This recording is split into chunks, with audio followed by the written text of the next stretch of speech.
You ask Tiger to solve. This deals with linear equations with one unknown.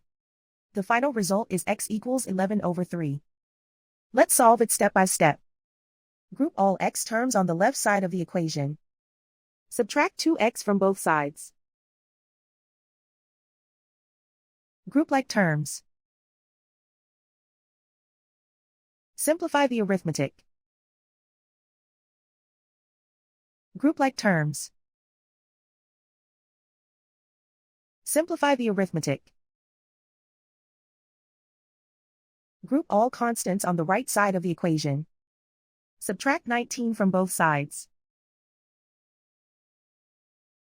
Simplify the arithmetic.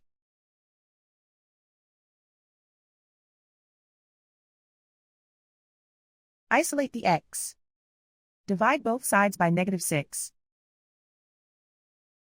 Cancel out the negatives. Simplify the fraction.